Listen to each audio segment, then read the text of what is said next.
Bwotogera ku mawanga ga superpower gwe sebo banyabo andaba ekikujira mu bwongo bo first libera gwanga eri America. Now President wa America Donald Trump avuddeyo n'abogola akangudde eddobozi kubikolwa ebikolebwa abakulembeze nga President wa Iran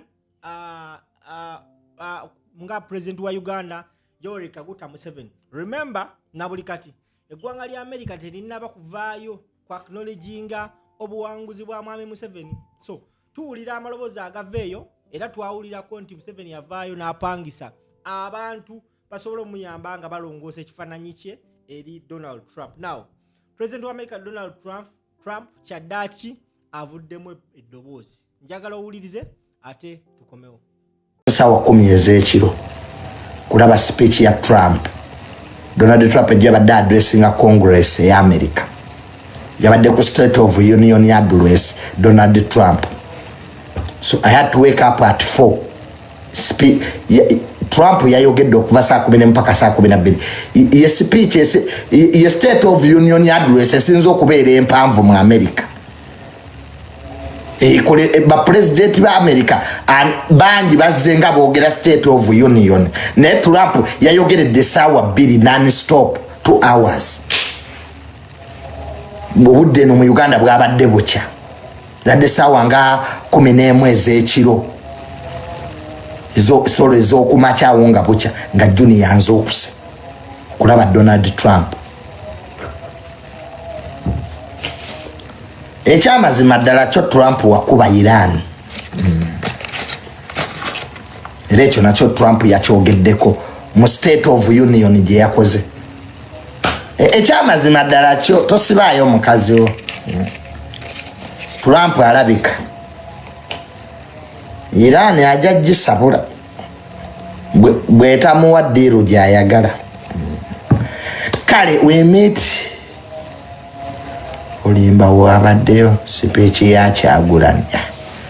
Twogera Donald Trump oleeta Kyagulanyi, this boy Bob Wine aliye magere mu bigere yeebase.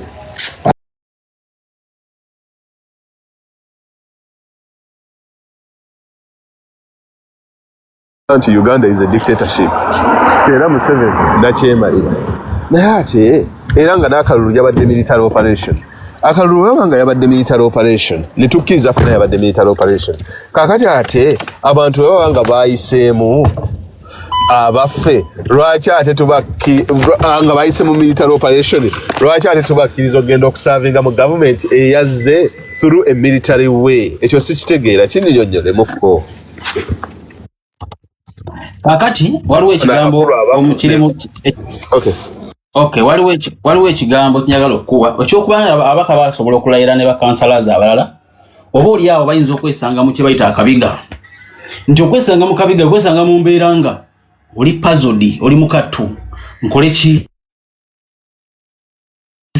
ki nogamba tukole ki bwe tunagaana okulayira era Museveni ajja kulayiza ababe oba oli awo n'abali independent. Tulina system e Kampala etategereka yakivanduli bagende mu parliament okitegera ekintu n'abalala bava mu biina ebirala kati nga Museveni bajja kulayira kitegeeza kijja kula government gwogaana okulayira n'ebitono bye badde osobola okusuuza ate mukole ki mu bifiirwe. Waliwo ekintu kigambo ky'oluzungu kyemmanyi okimanyi kibayita kiri mu Latin, is it in Spanish, demokuladula, nti e system nga eri somehow democratic demokuladula ndi dictatoranda bigambo bibiri ebyo nti era ye mukulembeze nga bula Museveni olwaero nti abasuulirayo ku bumanduso obutonotono obusobola buzaabuza to legitimize his autocracy. That is a reality. Nze sigamba nti abaka balayira mu parliament ja kwongera okulegitimizinga Museveni era nkimanyi bwe kijja okubeera naye bwe talayira era tewali kigenda kukolebwa kabalayire tugende mu system ye tubeere mu system ye ne bwe na 2026 etuuse sisubira nti Museveni agenda kubeera immortal for good. That is my point. Kwa gati tulayira tugende kati honorable wenkugambi bo kamalize wano honorable nzawo wenkugambira Okay. Kamalize bogamba nti tetulayira netugamba kale tukimuzirire tuba tugenze mu civil disobedience bameka abali redo gigenda mu baka parliament go tunatulamu mbulira nti awo nawe nombaka parliament alidwe ogenda mu civil disobedience te ogenda okutunatunamu nga tebakola ki si wakana nti abakulembeze b'e Kampala naddala banna Uganda aba politicians mulimu ba political merchants. There is no doubt for that. Nga ye n'okugenda ba opposition tinogenda mu kalulu ataddemu billions and billions of money. Kati ng'alaba gumugamba obutalayira ate obanga okugamba oba omusiikuula mmeme tubaleke balayire tugende mu system gy'ataddewo nga bize bibirawo okuviira ddala ndowooza mu 96 ku Dr. Kawanga Ssemwogerere 2026 to date tubeeremu tusigale ffe nga tuwakanya Museveni. Sisuubira nti Museveni kiti kigenda kubeerawo forever. Eggwanga Uganda lijja kubeerawo. Era Museveni kirizagana nga bwe nayogeddeko nti bwe yabba mu 2021 si bwe yabba mu 2006. Mu 2006 simanyi Fazilo kimanyi bulungi n'abalamuzi bava ne bagamba ekituufu akalulu kabaddemu kyekubiira kabaddemu okubbira naye ebyavuddemu tebikola ki tebigissaawo buwanguzi bwona awangudde. Awo ne tuvaawo ne tujja mu 2011 2016 2021 n'akabba mu COVID-19 naye ate kana aka 2026 kabadde so worse. Ekyo kkiriziganya nange kabadde so worse nti n'olwaleero abamu bakyalira ku nsiko nti bannayuganda kaluka tulabenga abasajja balumba kivamba n'okuba amasasi mu bantu abali peaceful abali mu kubala akalulu nattawo abantu 10 instantly. Nagamba ne kiki kino Museveni n'ava ne ku TV n'asanyukire kye bakoze kitegeeza aka 2031 kayinza n'okubeera mo worse. Naye ekyo tetugamba nti ate tusirike busirisi mpozi nga ali omalanga alina alternative endala nze nja kunywera tufaziri bw'ovaana otugamba mwategedde nze mbadde njagala ndeete endowooza endala nti atukole tuti ndi lwedde because ffe kyetwagala kiri kimu tuvudde tutya mu bukulembeze bwa Museveni. Andi kankubulira ekintu kimu lwakuba nze analytically kino kyendowooza ya wetukkiriza nti nno battlefront yaffe egenda kubeera mu byabufuzi era egenda kubeera mu parliament ne bino ebifo ebitonotono bye tufunyeeyo wemba wakukikkiriza then kitegeeza nti nno walina okubaawo shuffling erina okutekinga parte mu political institution. Ekisooka tulina okujja concentration mu kuzimba aba individuals, concentration ne tugiteeka mu kuzimba ekibiina. Okitegeera buli bwe tunaateeka concentration okuzimba ba individuals all of a sudden kitegeeza nti nno n'ekibiina kigenda kukutuka oba kigenda kugwa as long as those individuals are no longer there. Era ekkubo lye tunaaba tukutte lijja kuba ekkubo lyerimu FDC lye yakwata n'abalala.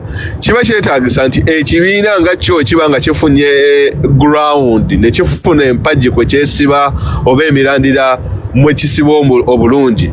Kitegeeza nti newenkwata Seremba ne muteeka mu kibiina ekyo ne muteekawo nga presidential candidate Seremba ajja kufuna obuwagizi nga bwe tulaba Bobi Wine bw'alina.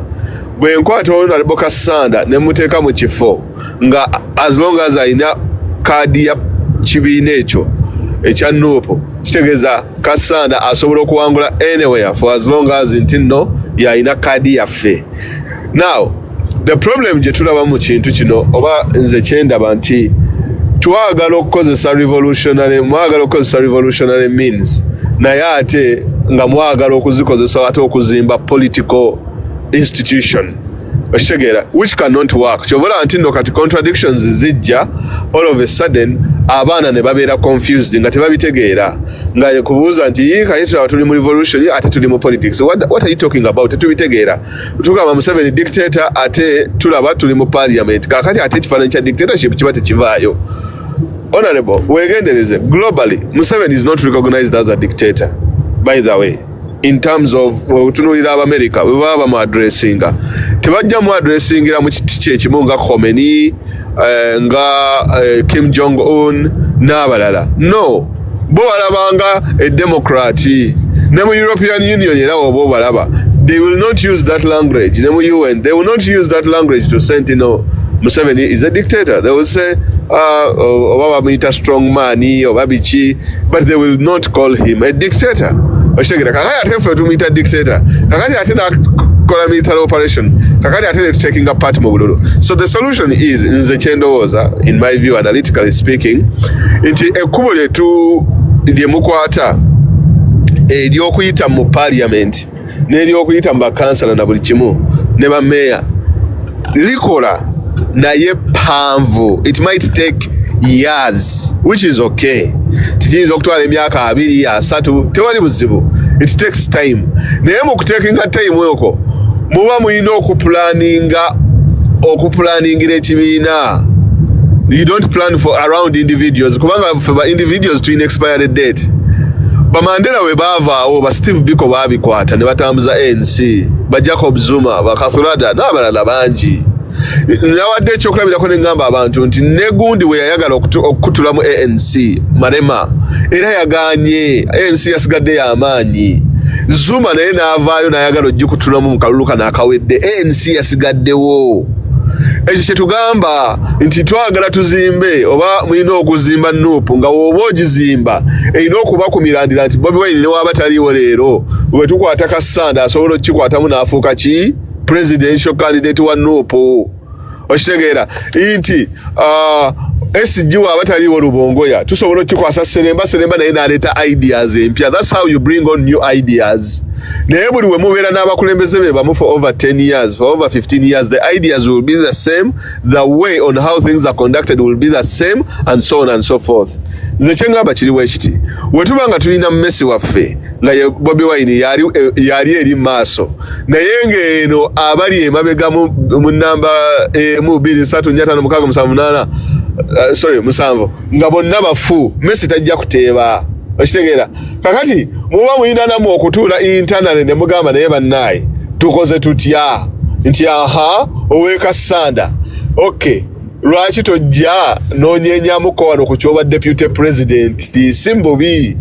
Okitegeera kubanga kakati we tunateekawo embeera nti nno ttiimu kati gye twasindise all of a sudden kale tetugamba nti eremeddwa, tetugamba nti eri out of ideas, naye kakati kye tulina olwaleero tulina kye tuyita power vacuum.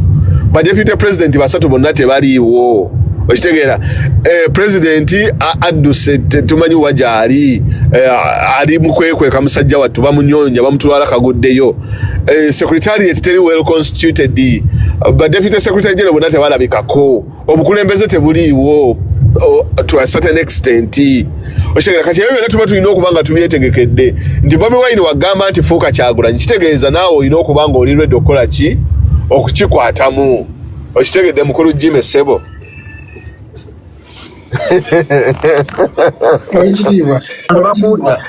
Bantu bakuli akina kakati nakatongole Julius nga waliye SG ze nange ne bandeeta ku kya Buganda ekintu ne kitambula simbubi.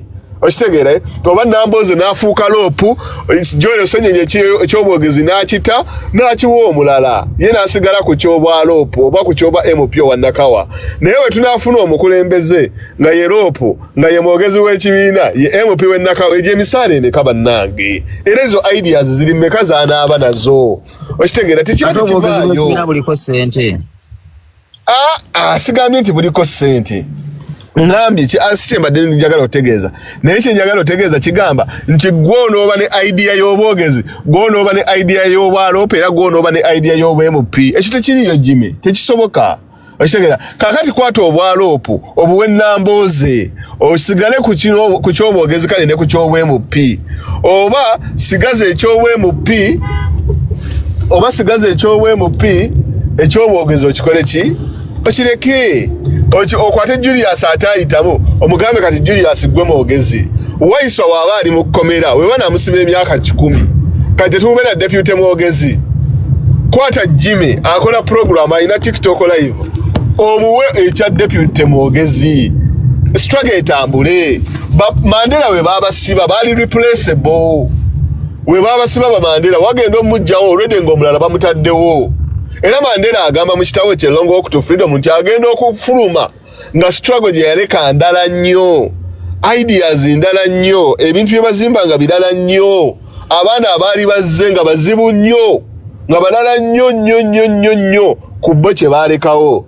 Okitegedde mukulu Jimmy kakati ffe abamu ku ffe yeringa solution gye tuwa gye tuyinza okukozesa mu kulwanira mu bya politics. Oba ku bya politics buli woolwawe nnyo, ideas zifuuka stale, zifuuka outdated, era tojja kufuna progression wabula ojja kufuna kye tuyita regulation mu byobufuzi neyanza nnyo mukulu Jimmy kansala wange era speaker wa KCCA gwe nali njagaliza wakaze kamukwasa akazindaalo naye nga tannakakwata kansoke nkawe mukulu muivude nange male okusiibula okukawano ssebo neyanza mibuleke tulire enteesayo male ngende ewa Katongole Julius in Africa tovaawo jatuddamu wala musiza naye kinkoze bubi oba omwami yabadde ekituufu nga honorable oba byakwetuuma simanyi naye njagadde singa abadde eriyo honorable kyandibadde kinkolera naye agenze nga kyakikolera however nti simanyi actually was he an MP oba manya kwetuma bwetuma genda maaso mivule omusajja yakubye akagato ne kakutuuka ku byenda no